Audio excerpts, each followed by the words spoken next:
Welcome, group members, to Short Sesh. We got Jess, KBI, K10, and me, Justin, all four mental health professionals, and we're talking all about values, why they matter, how they help. We're getting right into it. Tell me, besties, some of your core values. What do you got? Did a bit of homework. I love it. I love it. In his defense, he did text us this morning asking. Thank you, Jess. He did. He did. But he didn't say, think of your values. Because some of us don't have them, okay?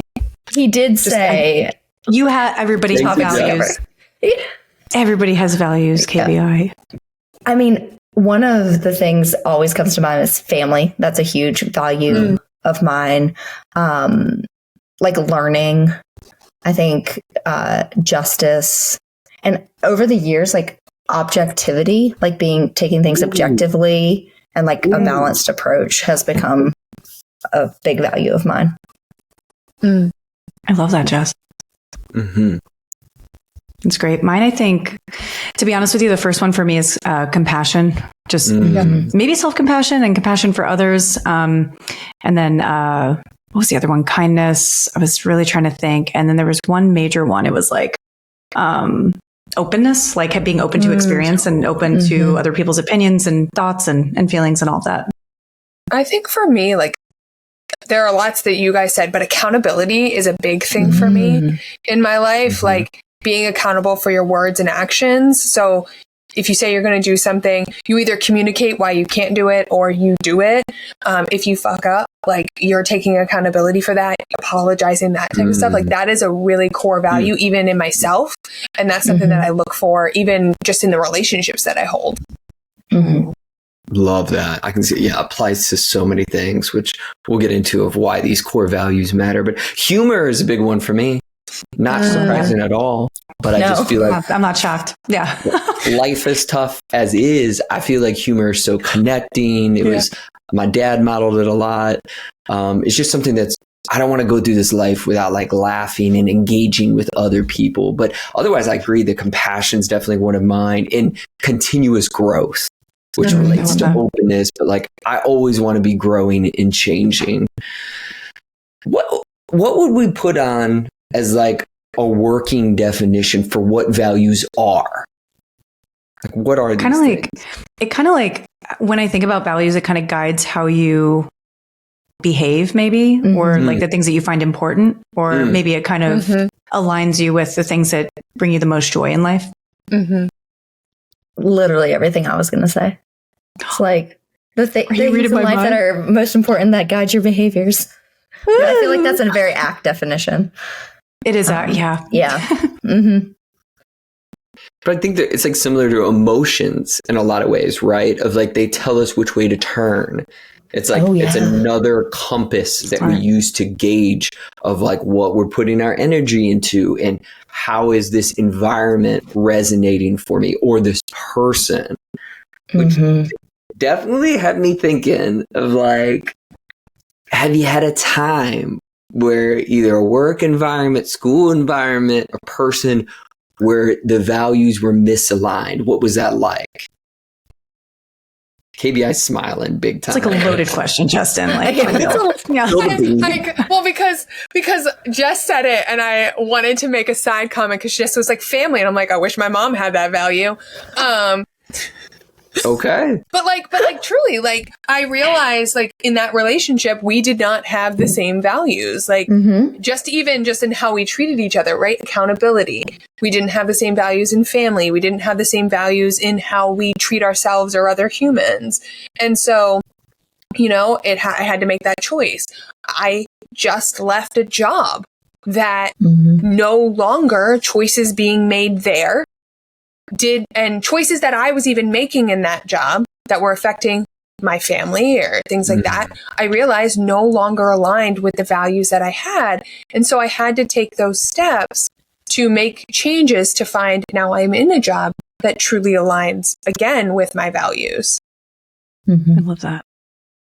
Yeah, I'm thinking of job stuff. I love the VA. And when I worked there, I noticed that a lot of times my values and then like the policies and procedures, like the like just the system that you live in when you work at the VA or a hospital or like any big organization, like meeting quota and outcome driven measures and all those things are great. But then I felt like I was losing that client touch. You know what I mean? I was losing like my clinician brain, I guess, like that compassion, you know, because I was just so focused on the numbers and it just didn't align. And that's kind of one of the reasons why I left, even though I have nothing but great things to say about the VA. But I noticed in private practice, I could actually take that time now and it aligns way more for me. And then even the clients that I see, it's like we're all aligned now.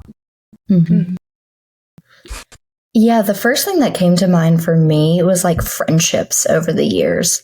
Like, you know, I think of especially going off to college, and I went to college 1,000 miles away from home and like coming back that first summer and the only summer I went back and just realizing like my values and my growth as a person was very different than where the vast majority of my friends in high school were, or other, you know, stages of life where, you know, friendships served me at a time and we had the same values for that time. And as we grew up, and, you know, maybe an example that comes to mind was, you know, I got married at 24 and like was on a very different path than a lot of my friends that, and not that I'm saying that like, if you're going to be married, you can't be friends with single people or anything like that. But people were just in different phases of life. Their priorities were different than mine and no hard feelings, but just a natural kind of distancing, which is still hard too, but it is hard to be in any type of relationship, friendship, romantic relationship, where the values and going back to that definition of the things that drive your behavior don't really align. What about you, Justin? Yeah, totally. I mean, the first thing I thought of was romantic relationships, which it's a big one. Maybe I've had too many. It's a whole different topic, maybe for my own personal therapy.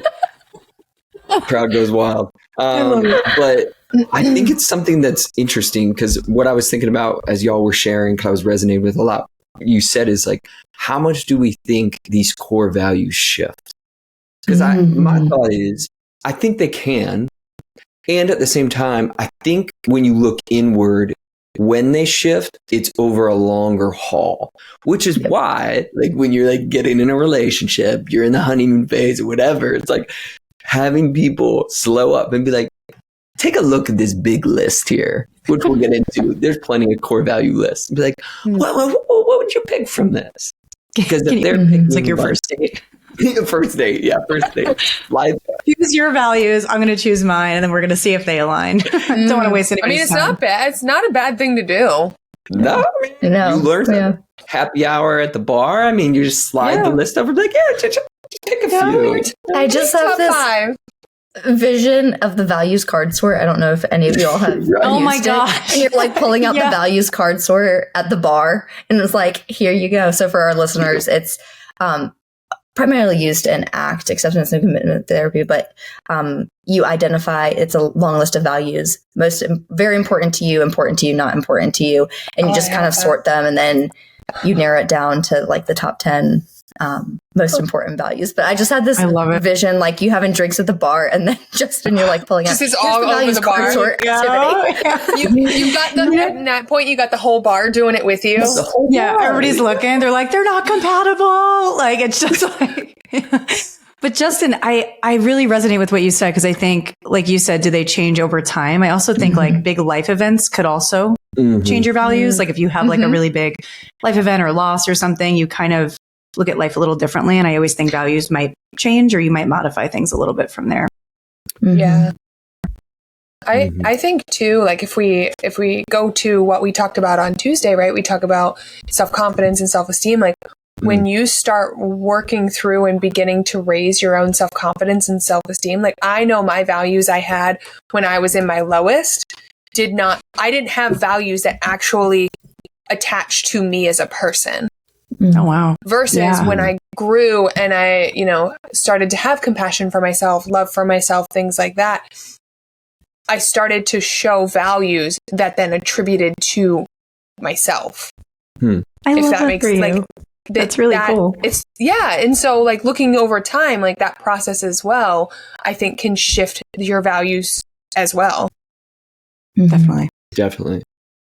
I also think of all the times where we're automatically doing behaviors for so many different reasons. We're trying to stay afloat. We have been attracted to a person, or we're in a friend group, and we catch ourselves doing behaviors that aren't aligned with our values. Mm-hmm. And it's like, how many times, do you take that like stop and you're like, wait, how far have I drifted away? Like, I think of it as like planets. Like, how far have I drifted out of the gravity pole of my own orbit values? And it's feeling like lonely and like cold out here. Like, got no oxygen. Yeah. I can definitely reflect on times in my life when retrospectively I can look back and be like, yeah, I was not living in alignment with my values. Like in the moment, I wasn't focused, because I'm thinking of times before, I studied psychology and learned more about values and things like that. But like my mental health was awful in that time. Or like even just kind of what you were saying, Justin, of like how many of us kind of take that pause. Like I have memories of times I wasn't living in alignment with my values where I felt like guilty or uncomfortable, but did the thing anyways. And now I can identify like, oh, I was actually going against some of my like core beliefs and values. But in the moment, I didn't have that insight and introspection. And I wasn't suddenly like, yeah, nah, I'm stopping halfway through. This is not aligning with my values. And because I think it gets to the uniqueness of life. And like, maybe some people are thinking of like, well, how could values be misaligned? Like somebody can have a core value of attaining wealth. And again, I'm of the belief that who am I to judge? We could talk about communities and we can talk about systematic oppression, a lot of things. Well, maybe I'll try to convince you. But at the same time, I think people will feel whatever core values resonate with them. But if you're somebody who's big into altruism and giving back and community, I don't think you're going to jive well that has a core value of obtaining wealth. And again, maybe it's not all for bad. Maybe it's wealth for their family. Maybe it's wealth to give back to community. So maybe there is some overlap. But there's just so many values that when you like are in the midst of, you're like, yeah, these, like someone wants stability and another person is adventure. It's like you start seeing these ways that you're like, oh yeah, these values, they matter. Especially again, dating, relationships, friendships. No, it's so true. I think sometimes like I'm in a different phase of life than some of my friends who are a little younger than me. Like they're still going out to the bars, which I'm like, go have fun, like have a blast, Meanwhile, I'm like, I'll hang out, but I have to leave at 10, and I just noticed there's like this kind of like a little shift. Cause for me, like I'm prioritizing my sleep and they're prioritizing fun and connection in the way that they find fit for them. And I think that's great. But I notice that sometimes and I'm like, okay, cool. It's not that we don't jive. We're two great people. We could like each other and we just might not, meet anywhere. It's okay, I also think about just like phases of life and things that maybe you have to prioritize at a certain point or not, and how in many ways that can lead us to misalign with our values. So I do a lot of lecturing for the med students and residents at the hospital I work at, and I talk about values. An example I always give them, like, if you're in residency, you're working like 80 plus hours a week. Like your life is residency. So a lot of your values, whether it's something like family or adventure or things like that, you may not have as much time to dedicate to those values because during residency, your life is, working. And even within that, though, even though it's not like an intentional, oh, I'm not doing X, Y, and Z, it's, this has to be my priority. It can also make you feel really off balance or sad or things like that. So when I give this part of the lecture on values, I always talk about just like finding little ways to incorporate your values into everyday activities. So, and I mean, the pandemic is another really good example, especially when we're on lockdown. Like we found creative ways to do things like Zoom calls if, connection is an important value and something I talk about with my clients as well, but trying to find little things. Cause if you like adventure, it would be great if you could go skydiving every day, if that's your thing, but you're not doing that. So what are like K10's eyes just got so big. She's like, absolutely not. No thanks. I mean, I never want to go skydiving either, but yeah, even within ourselves, there's phases of life that you like sit back and you're like, oh gosh, like I haven't actually, maybe I'm living out one value, like you wouldn't go to medical school and do residency if you didn't value something within that field. But that can cause us to not focus on other things as well. Oh, yeah. I even think too, like if I think about long-term relationships, you have to almost hope that you grow with your partner, almost like in a timely way with the same values around the same time. You know what I mean? There's just so much to consider. And I don't think people give themselves enough credit if you are in a long-term relationship that could be hard to navigate. You know, I'm thinking about parenting or, you know, location of where you want to live or how you want to spend your time. I mean, it's a lot to consider all at once. And then for that other person to hear your values and be okay with doing separate things, even though you still love each other. I mean, there's so much there. Yeah.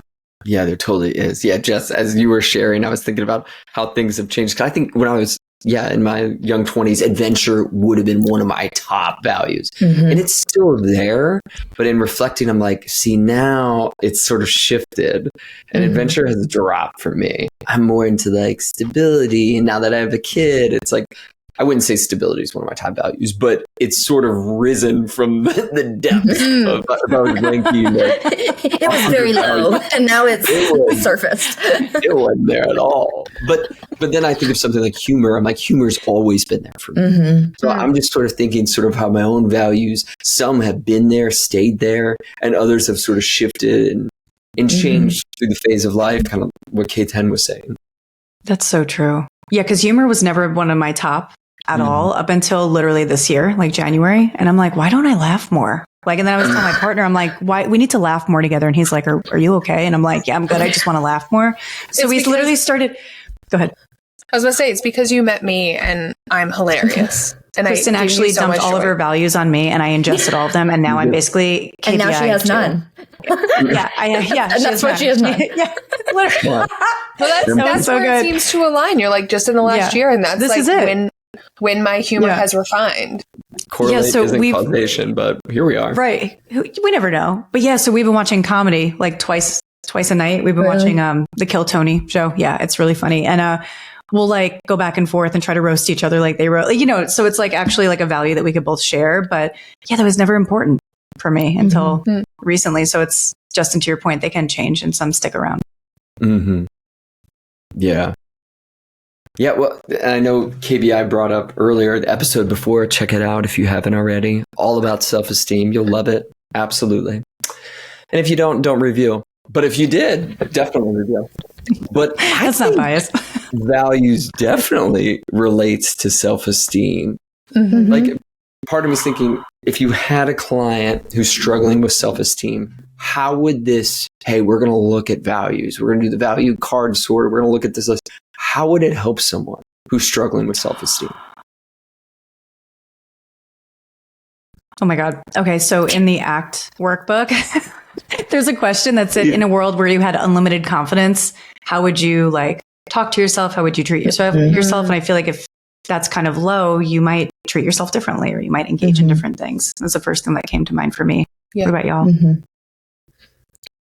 Well, thinking back to how we define self-esteem about like, you know, your value and worth, if you don't even know the things that are important to you and what you value in life, it's hard to view yourself as someone with value or worthiness.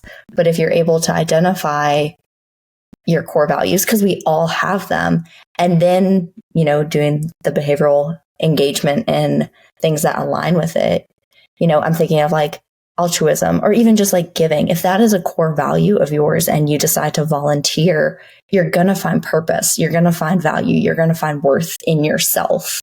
And obviously that's going to enhance your self-esteem. Definitely. I'm just thinking about space and how like you could just get like dropped out of orbit if your values are fucked up. Like I'm thinking about that now. Right. I don't know why. Right. But Justin brought it up before. He's like, you know, you're in space, and all I'm thinking about is space right now, I guess. You're just drifting. Cut you're that adrift without the grounding gravity of your values. See, that's what I meant. Exactly what you meant. That's absolutely. And it also makes me think of like, other mental health things.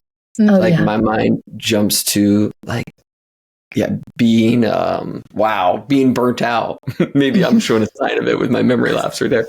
But like burnout is a good example, or like under high stress, and even maybe parts of depression. Of like when you starting to like drift away from your values, how that could exacerbate. And again, we're not saying like values is a solution to every mental health thing, but like I think there's many different mental health difficulties where coming back, realigning, having the conversation, it could be with a friend, it doesn't have to be therapy, but realigning with your core values and seeing where you put your energy could be extremely helpful. Yeah, I think of it with anxiety a lot. Like if you're not engaging in behavior, or even just the example I gave earlier when I reflect back on times I wasn't living in alignment with my values or doing things that were avidly against my values, I felt really like anxious and uncomfortable. And, you know, we think of anxiety and lack of control and things like that. So if we don't even know what we value in life or aren't living with our values, we're going to feel very out of control. Bringing it back to Tuesday as well, or I guess the episode dropped on Monday. We record on Tuesday. We keep talking about Tuesday. Because we also talked about self-confidence. So we talked about how values can help your self-esteem, but self-confidence, thinking about like your confidence in your abilities and yourself. How do you all feel like knowing your values or living in alignment with your values may improve your self-confidence or client self-confidence? I think it allows you to take risks and sort of suck. Like, meaning that if you really value creativity and you're like, no, like if I'm going to go forward in my life and there's something that I just like value and cherish, it's creativity, it's creating things. It could be through art, through anything. It'll allow you to approach that and not be perfect at it. Because you're like, this is what I value. This is what it's not just something that's like, yeah, it's cool. It's like a core value of like how you want to navigate this world. But I think a lot of things we avoid, because we're bad at it, or like, I'm going to mess this up or whatever. But in the limited time we have here, like in this life, for me, it motivates me to know like, this is really important to me. And it's okay to be bad at it or whatever, but I don't want to be drifting out, doing things, putting energy towards things that like really don't matter, but I get sucked into it.